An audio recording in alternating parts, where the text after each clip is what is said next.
So we talked about Manchester United's new signing and their recruitment. Let's talk about Liverpool. Now, if we talk about Isak and Wirtz, it's only 8 starts between the two of them. So we're not dealing with this on the basis of a lot of evidence. But is the evidence there that they are going to click, that they are going to start producing? I think the evidence is definitely there with Isak because he's been in the Premier League before. You know, and he was fantastic for Newcastle. He's got to score that chance. When he's and Slot says now his pre-season's over. He's now ready to be judged. Oh, listen, Listen, I said a few weeks ago, maybe for Florian Wirtz, he's found it tough to get up to the speed of the Premier. It's not just about the goals and assists. Obviously, we know he hasn't got one yet, but it can be in general play as well. And we know there's a different physicality in the Premier League to the Bundesliga. And I heard Jamie say before the game, and plenty of people doing the right to say, oh, it's too early to judge. And of course, as you've just said, 7 or 8 games. But I mean, is there a certain game where it's okay? What do we have to get to? 15, 20? What I'm saying is, it's like, you've got to...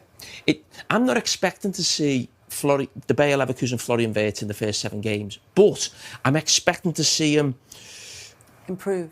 Just little glimpses where you think, okay, he can get there. We haven't seen much at all, really. And with Isak, as I say, he's got to score that chance. That's not about being at a new club. That's just a poor finish. You know, he's not thinking of that when he's going through. You've just got to score that. But no, listen, I think it's interesting when. And we've all said this in as a pundit, where we talk about how long do you give foreign players when they come to the league. Some people say you don't write the first year off, but the second year they'll improve and get better. But if I'm being totally honest, in my experience of players who've come to the club when I was a player, if I think of the great foreign signings, and the first one that comes to me, I'll think Sami Hyypiä, Mo Salah, Sadio Mane, Luis Suarez, Didi Hamann coming in. They all hit the ground running.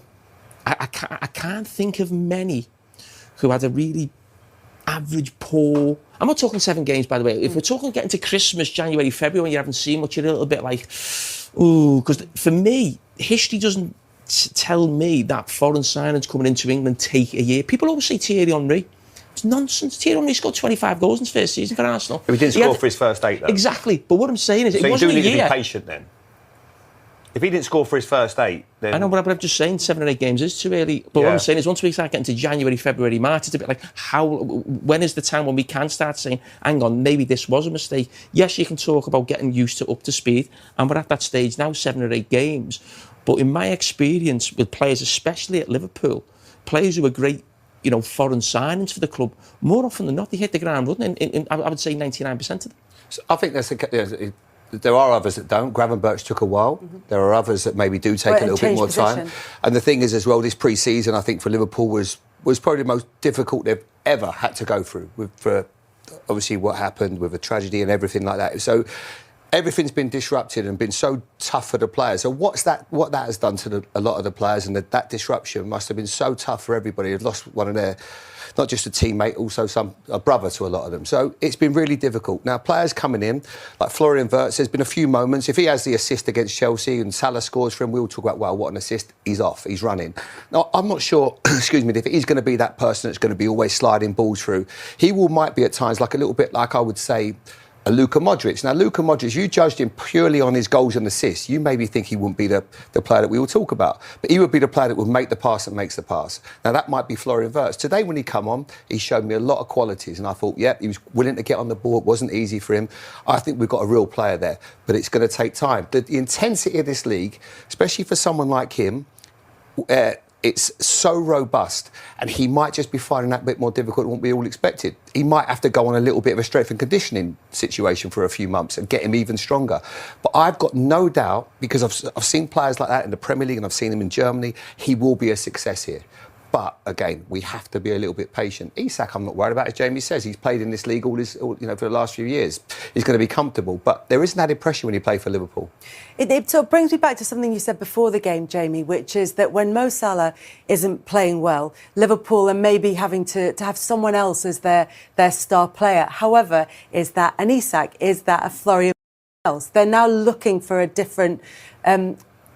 I don't know, pivotal player in that starting lineup. Who do you think that the future player that Liverpool build their team around is? Well, it has to be Isak and Wirtz, because they've spent the money on them, and their age profile compared to Mo Salah.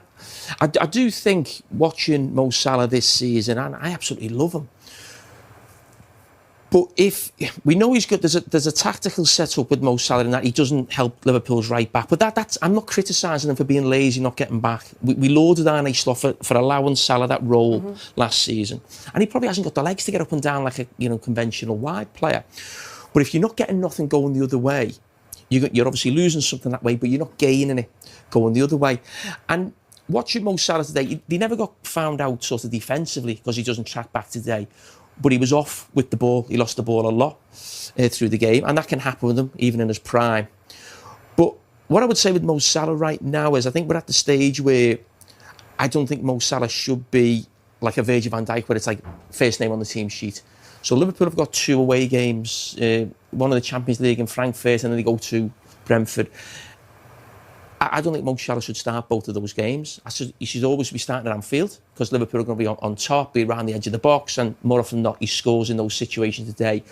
But I do think with away games and helping your right fullback as well, I don't think Mo Salah should be starting every game right now, certainly away from home, with the form that he's in. Was he on the bench for the Galatasaray game in Europe? Yeah, and I think we'll see that a little bit more going forward. Because will he be okay with that, Jamie? Will he be okay with that, or is he type to spit his dummy out? Or? Probably not. I wouldn't imagine we're not all great with being on the bench, but I think when you get to a certain age as well, I think we all have to understand that as well, and especially when you're not playing well. Where's your argument? It's different if you're banging in the goals and the manager makes a tactical decision and you're frustrated. I don't think Mo Salah's in any position, to complain if he was left out of one of the next 2 away games. But I do think always play him at home.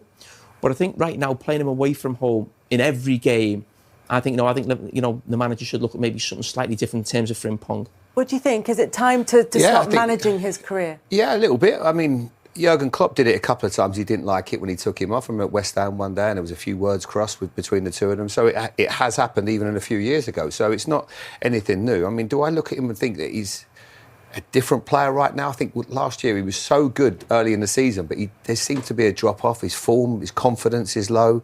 He's not looking the same player right now. But when you talk about like world-class players, and I know he's obviously playing a totally different league, but you still have to bring him up. He's Ronaldo and the age he's still at. Now, these are great players and he's so fit.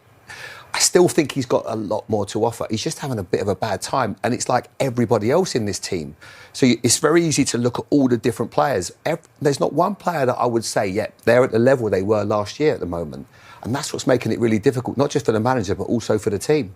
There's lots of dynamics going on with the attacking players and who aren't on great form and new players settle in. But that's where you go back to basics and start going, at least be harder to beat. Let's attack and defend as a team.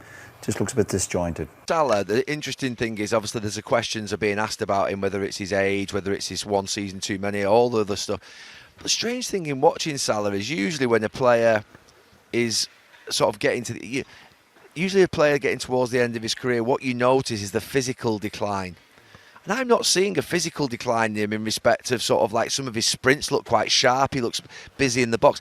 But just like crazy things like when the ball comes to the back post, his technique on his kicking and his sort of crossing, that's the thing that looks well off. So there's a couple of moments there at the back post where you think to yourself, that's not Mo Salah. He had that chance where he sort of dragged it really uglily, like to the left of the post. You think that's just his technique. That Mo Salah could probably play when he's 52 and still have a good technique. So that's the bit that's surprising me, is the technical bit. I think Mo Salah has declined physically in terms of when he first came. It's the technical decline that we're seeing. Yeah, but what I would say is, problems. No, I agree.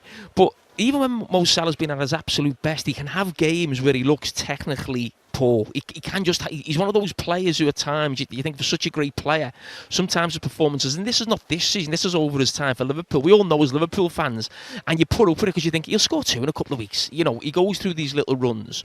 Now, when he first came in, he had blistering pace, him and Mane. That's not there so much. But he still had a sharpness about him.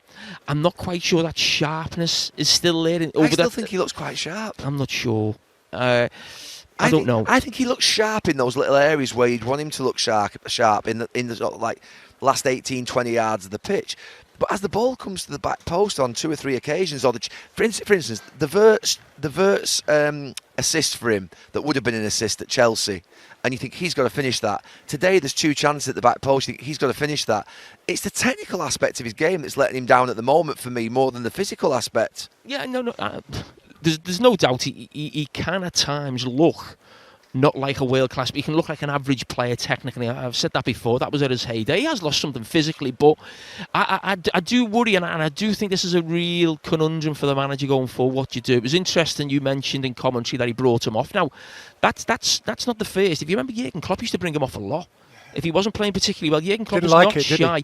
So that shows you that in years gone by, Mo Salah could be having a poor game and he'd still get brought off, even if he had an extra little bit of energy or sharpness. But I do think right now it's really interesting what the manager does with him, because I think we're at the stage with Mo Salah right now where he shouldn't be playing every game. It shouldn't be a case of like he's one of the first names on the team sheet. It should be a case of, yes, he's in your best team. He plays in home games. Maybe you'd have to think about it. Liverpool have got 2 away games, 1 in Europe, 1 in Brentford. I don't think he plays in both of them. So I think these things have got to start coming maybe into the manager's head, and maybe you have a little look at Frimpong in an away game who can maybe help you full back a little bit more defensively, but maybe give you a little bit of pace on the outside, as we saw when he comes on. So I think we're at that stage now where Mo Salah shouldn't be a guaranteed starter every week. Well, difficult times for Liverpool then. They've now lost 4 consecutive matches across all competitions for the first time since November 2014, with Slot's side losing 3 Premier League games in a row for the first time since February 2021.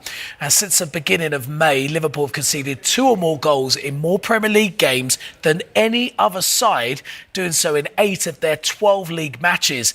And Mohamed Salah has gone 7 consecutive Premier League appearances without scoring a non-penalty goal for the very first time in his Liverpool career. Arne, can you tell us the story of the match from your point of view? It's always difficult to play against a team that defends in the low block, that mainly plays the long ball. But it makes it even more difficult if you go 1-0 down after 1 minute after a player of us is on the floor. And then I think if you would have told me before the game that against the low block, against the team that plays so many long balls, we would have created as much chances as we did, I would have not expected us to lose this game of football. But that's what we did. So again, enough chances to score more than 1 goal. But on the other hand, again, conceding 2, where one of the 2 was a set piece. Is that kind of a repeat of the last couple of Premier League games? It's a similar thing you're saying? Yeah. Yeah, and it's, of course, we concede maybe 1 or 2 extra chances apart from the 2 goals we've conceded, but that's also the risk you take if you're 1-0 down. So we always have to take a lot of risk, and if you then take that into account, that we hardly give away a chance, and then we are waiting for us to score a goal, and we have to defend the set piece. And like against Palace, and like a few other moments this season, we've conceded in a set piece, and that's hard to take, because it's very difficult to win a game of football if you have a negative balance in the set pieces. The triple change certainly had a positive effect. Did you feel at that point we're going to go on and turn this right around? I think people tend to forget how many chances we've already had when we were 1-0 down in the first half, because if you're 1-0 down, it's quite normal that people focus on the ball that you play wrong, or a moment that you wait where you could have played forward and you don't. But Alexander Isak, first half, 1-on-1 to the goalkeeper, Cody Gakpo hitting the post twice.